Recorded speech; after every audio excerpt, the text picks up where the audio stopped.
Sheetalanaga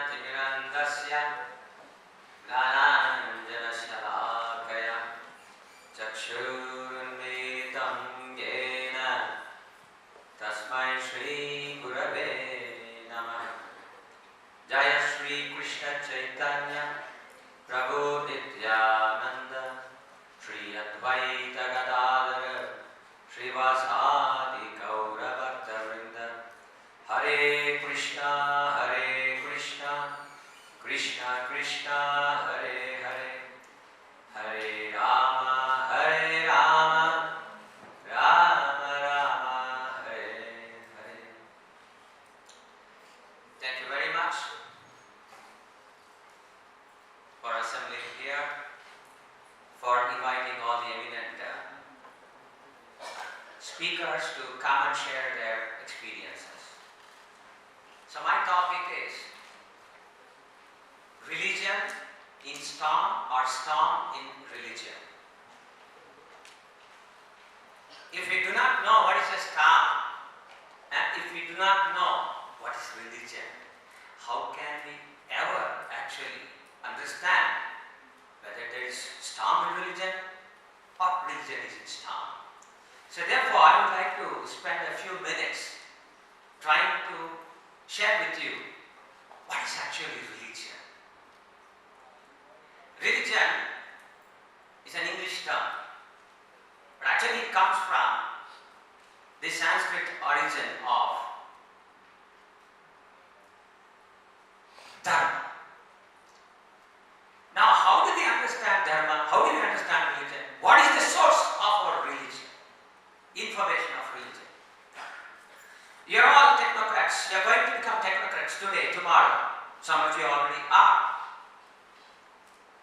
C is the first letter of cooking, and C is the first letter of the word computer science. Just because C is common, would you go to your mother and ask her to teach you about computer science? They wouldn't. But then, as far as religion is concerned, they are the source of information for us.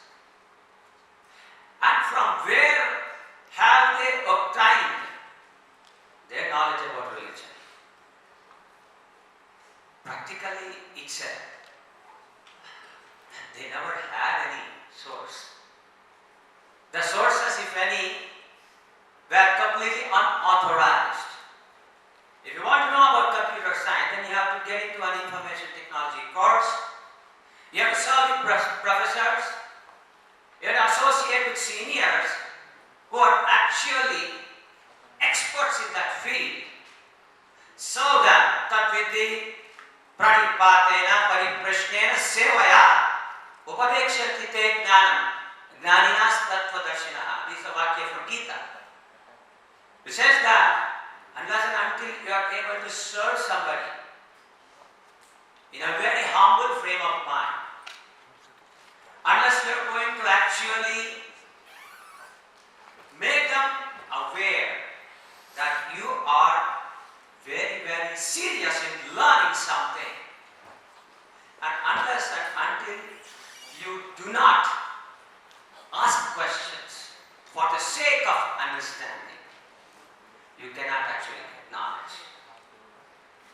Did your mother do that? Did our grandfathers and grandmothers and etc. do that? But we have all our sources from them. And therefore, the new generation, what they have done is, they have rejected religion because they think a rapist Baba or some guru who is having a gal of a time is actually teaching religion. No, that's not.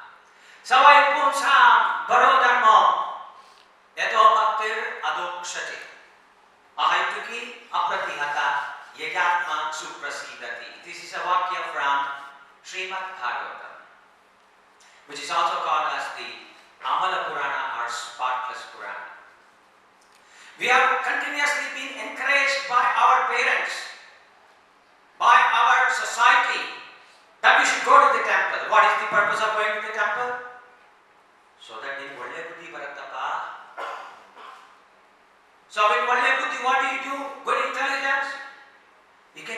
first for the university. And then what? Then you can have campus selection. And then what? You can have a 5-figure or a 6-figure salary in your first month. And then what? You can have a very, very wonderful, good woman, qualified woman as your wife. And then what? You can have lovely children. And then what? You do the same damn things again and again. Is this religion? No! That is why we have rejected religion. Because there has been none who has been able to present religion to you. That is the problem. This is not the purpose of religion, that I go to the temple and try to approach God as an order supplier.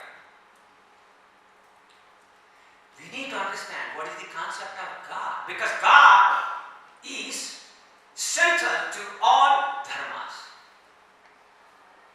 Without God, there is no dharma.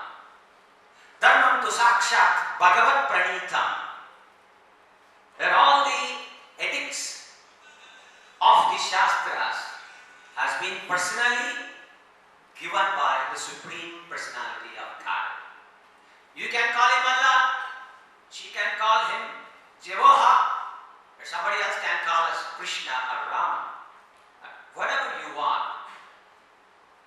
But many of you youngsters, you would like to say, well, I don't believe in a concept of a personal God. I mean, it's beyond my understanding to think how the Supreme Personality of Godhead can be a person. So instead, I'm more comfortable with the idea that it's nature. You can see nature. See Niagara Falls. See the mountains. See the beauty of the forest.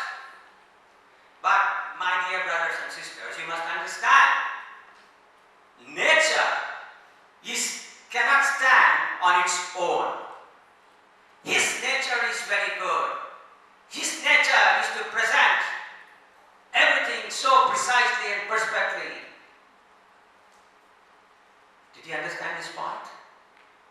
Nature is not separate from a personality.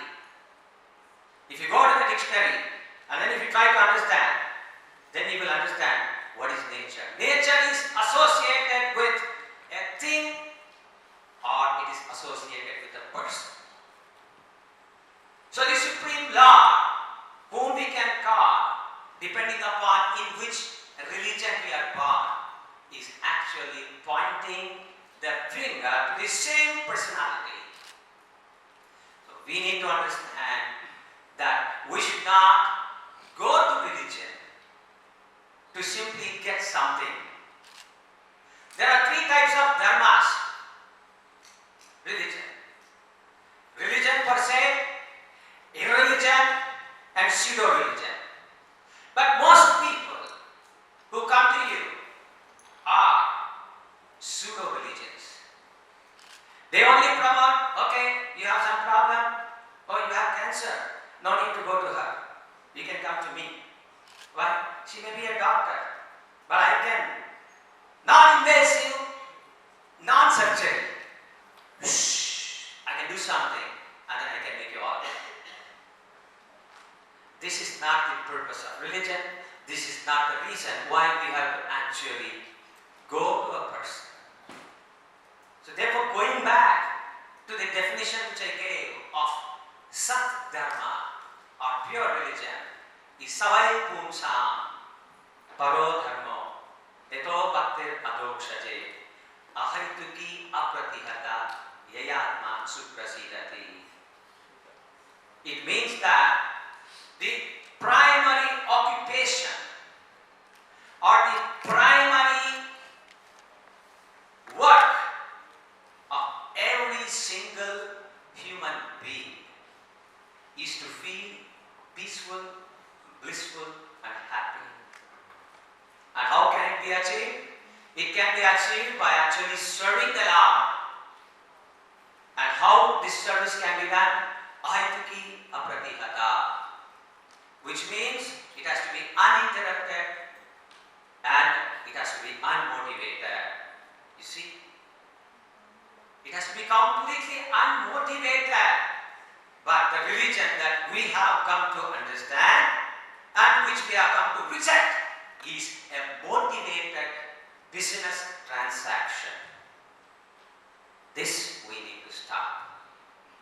And unmotivatedly we need to go. Vasudhaiva Kutumbakam.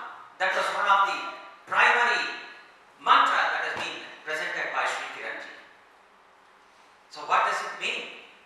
That means you are not a Dalit, you are not a Brahmana, you are not a Muslim, you are not a Christian. We are all coming from the same source. Aham bija prarabhitaha. I am the original seed-giving Father, the Supreme Lord is declaring. So we are all brothers and sisters. And we need to serve each other.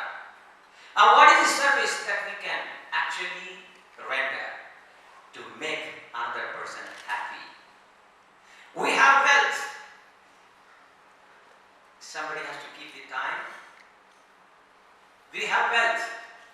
How much more time I have? 3 more minutes. Thank you. So we have so much wealth, but we do not know what to do with that wealth. We have iPhone, and the new generation iPhone comes in, and we throw this and then we buy that. Is this the purpose? A techie goes and he reaches his office after 2.5 hours of travel from Jayanagar. And God help him if he is traveling from Rajajinagar. And then he works very hard. How hard he works, I will leave it for another day. He comes back, he is out of his office, he logs out only around 8 p.m. or 7:30 p.m. And then another 2.5 to 3 hours of travel. What does he do with the money? So it's primarily not just the money alone. It is yayatma suprasidati. One has to feel completely blissful and happy. And for feeling blissful and happy, you don't require money. You don't require money at all. All the mantras that have been given in the earlier talk are the product of this wonderful ancient civilization. And what is the proof of this civilization? Nothing. Absolutely nothing. You cannot see temples. All the temples that you see are not ancient Vedic temples. They are all from the intermediary ages. So whatever we are seeing is not actually what is religion.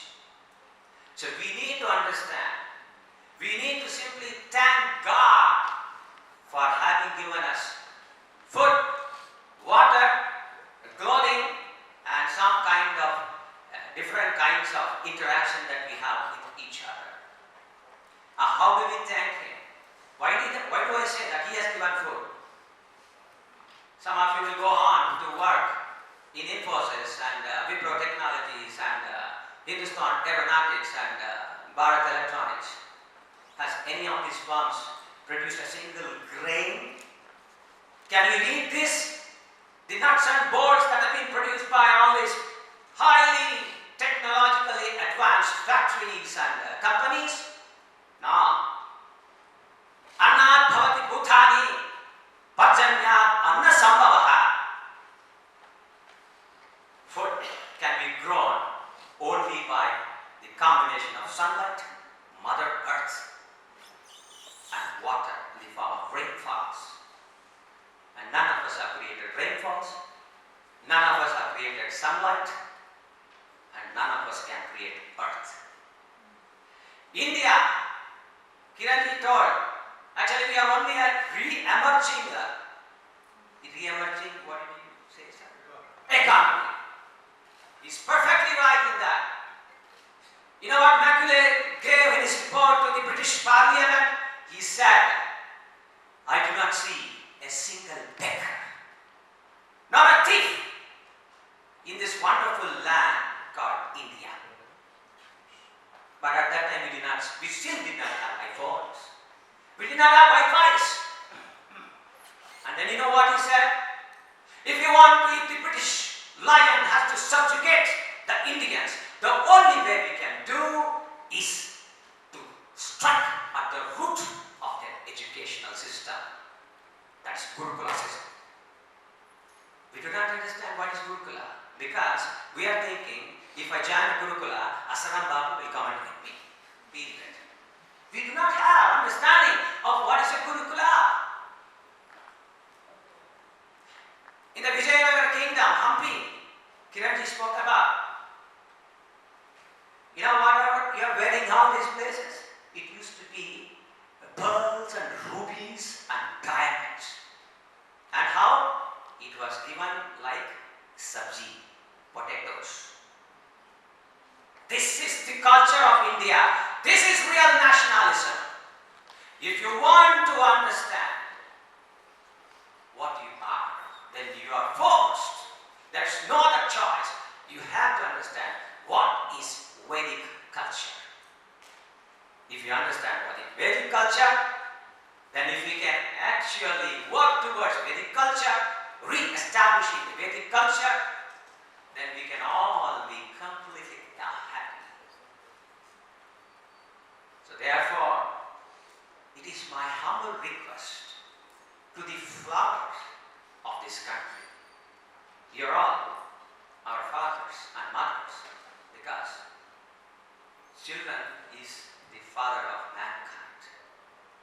If you do not correct your approach to life, then India, even if it becomes #1 economy, it will still have all the wrong things because they do not know how to utilize the knife.